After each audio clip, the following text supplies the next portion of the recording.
இந்த காணொளிய பார்க்கறதுக்கு முன்னாடி தமிழ் ஜனம் யூடியூப் சேனலை சப்ஸ்கிரைப் பண்ணாம நீங்க பார்த்துட்டு இருந்தீங்கன்னா கண்டிப்பா சப்ஸ்கிரைப் பண்ணிட்டு நீங்க பாருங்க.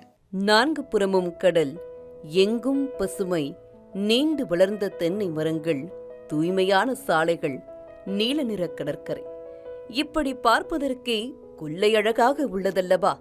இந்த நிலப்பரப்புதான் இன்னும் சில ஆண்டுகளில் இருந்த தடயமே இல்லாமல் காணாமல் போகப் போகிறது. இந்த சிறிய நிலப்பரப்பு ஒரு நாடு. பெயர் தூவாலு.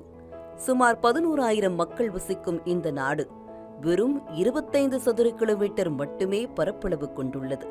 இதன் காரணமாக உலகின் மிகச்சிறிய நாடுகளின் பட்டியலில் தூவாலு 4வது இடத்தில் உள்ளது.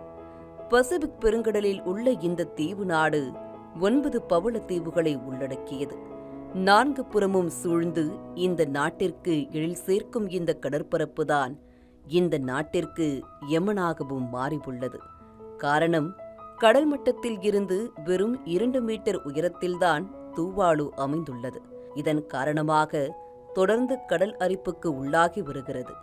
இப்படியே சென்றால் மொத்த நாடே கடலுக்கு அடியில் சென்றுவிடும் என ஆய்வாளர்கள் எச்சரித்துள்ளனர்.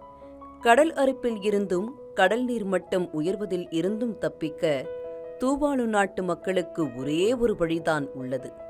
அது நாட்டையே ஒட்டுமொத்தமாக காலி செய்துவிட்டு பாதுகாப்பான வேறு இடத்திற்கு கிளம்பிச் செல்வது. பல நாடுகள் கடலுக்கடியில் சென்றதை வரலாற்றில் படித்துள்ளோம். லெமுரியா என்ற ஒரு கண்டமே கடலில் மூழ்கியதாக கேள்விப்பட்டுள்ளோம். இவற்றிற்கெல்லாம் நிகழ்கால உதாரணமாக உள்ளது தூவாலு. நிதர்சனத்தை உணர்ந்து கொண்ட அந்நாட்டு மக்கள் வேறு பகுதிகளுக்கு குடிபெயரும் முயற்சியில் ஈடுபட்டு வருகின்றனர்.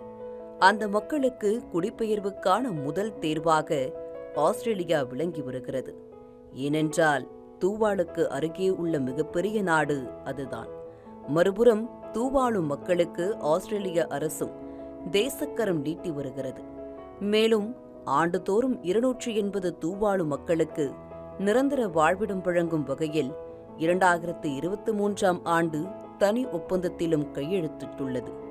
தூவாலு மட்டுமல்ல, பல்வேறு நாடுகள் கடல் நீர்மட்டம் உயர்வால் பாதிக்கப்பட்டு வருகின்றன. இத்தகைய நாடுகளை பாதுகாக்க சர்வதேச அளவில் ஒப்பந்தம் ஒன்றை மேற்கொள்ள தூவாலு நாட்டின் பிரதமர் ஃபெலெட்டி தியோ வலியுறுத்தி வருகிறார். ஏனென்றால் ஒரு நாடு அழியும் போது வெறும் நிலப்பரப்பு மட்டும் அழிவதில்லை, அதன் தனித்துவம், கலாச்சாரம், பாரம்பரியம், வரலாற்று எச்சங்கள் உள்ளிட்டவையும் தான் சேர்ந்தழிகின்றன. இது மாதிரி பல சுவாரஸ்யமான தகவல்களை பார்க்கணும்னா தமிழ் ஜனம் யூடியூப் சேனலை சப்ஸ்கிரைப் பண்ணுங்க.